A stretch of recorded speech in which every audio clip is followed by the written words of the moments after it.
오늘의 말씀 열왕기하 5장 1절에서 7절 말씀입니다. 아람 왕의 군대 장관 나아만은 그의 주인 앞에서 크고 존귀한 자니 이는 여호와께서 전에 그에게 아람을 구원하게 하셨습니다. 그는 큰 용사이나 나병 환자더라.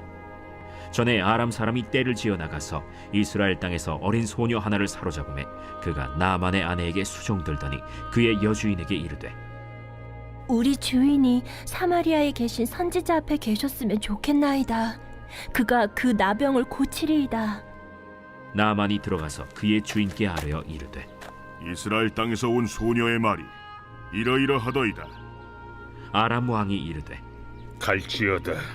이제 내가 이스라엘 왕에게 글을 보내리라. 나아만이 곧 떠날새 은 10달란트와 금 6,000개와 의복 10벌을 가지고 가서 이스라엘 왕에게 그 글을 전하니 일렀으되 내가 내 신하 나아만을 당신에게 보내오니 이 글이 당신에게 이르거든 당신은 그의 나병을 고쳐주소서. 이스라엘 왕이 그 글을 읽고 자기 옷을 찢으며 이르되 내가 사람을 죽이고 살리는 하나님이냐?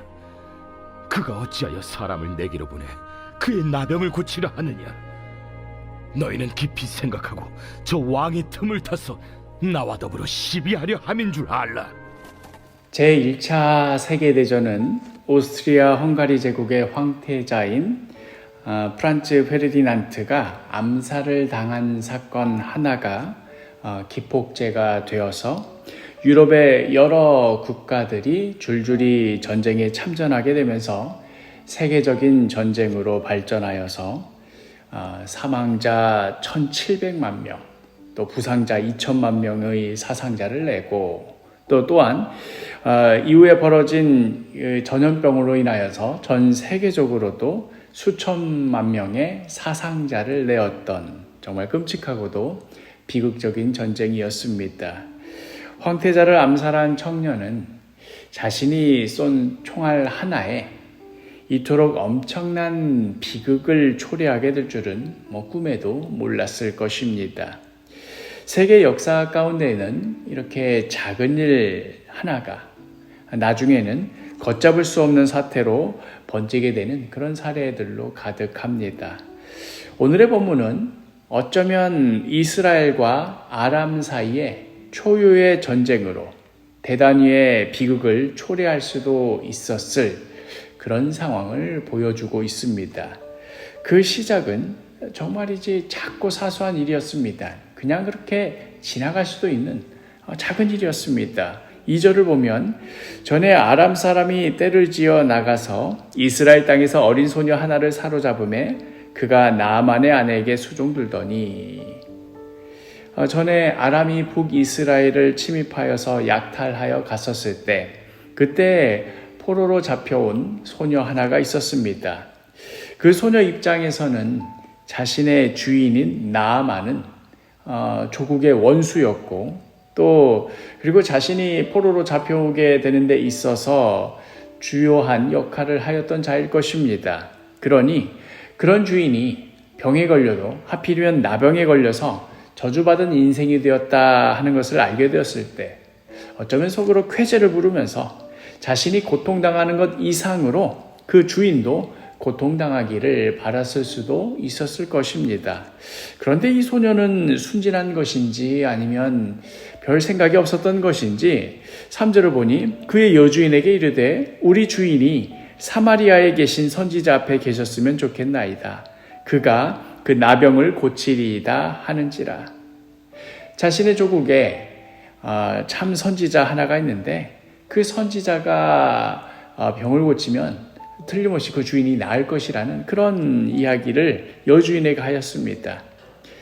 그 소녀는 분명 여호와 하나님께서 엘리사와 함께 하신다는 것을 믿고 있었을 것입니다.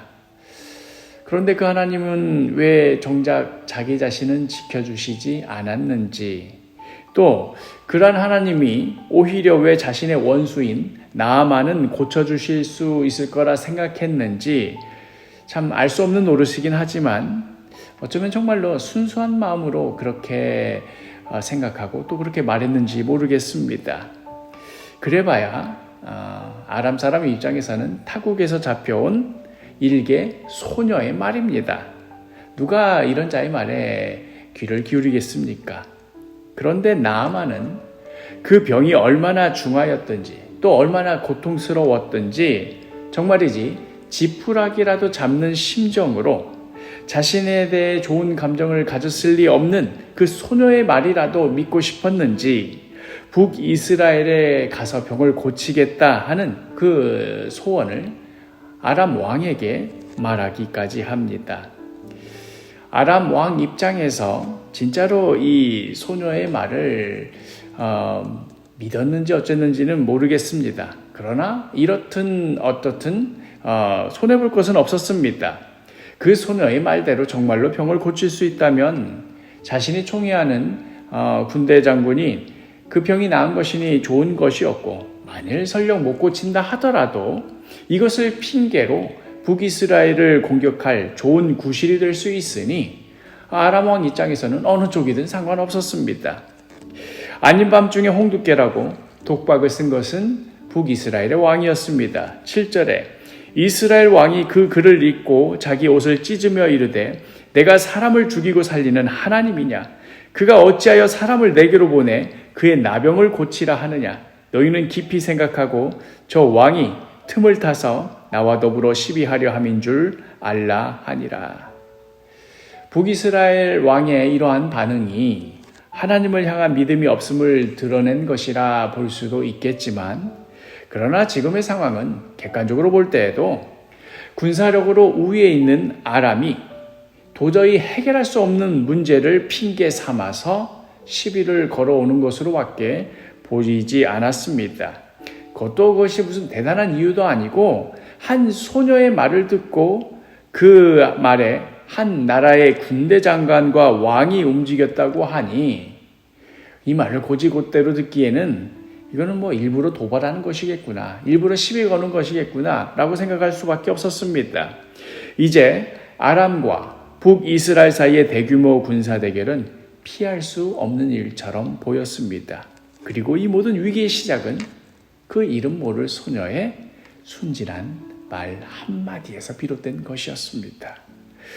이렇게 세상의 눈으로 보기에는 한 소녀의 순진한 말 한마디로 국가 대 국가의 군사적 충돌의 위기 사건이라 이렇게 볼 수도 있었겠지만 그러나 성경의 관점으로 보면 하나님의 살아 역사하심을 북이스라엘뿐만 아니라 다른 열방까지도 다스리고 계심을 드러내신다. 그 위대한 일을 하는 데 있어서 어느 이름 모를 비천한 소녀의 입술로도 능히 사용하시고 일하신다는 그런 이야기가 될 수 있는 것이지요.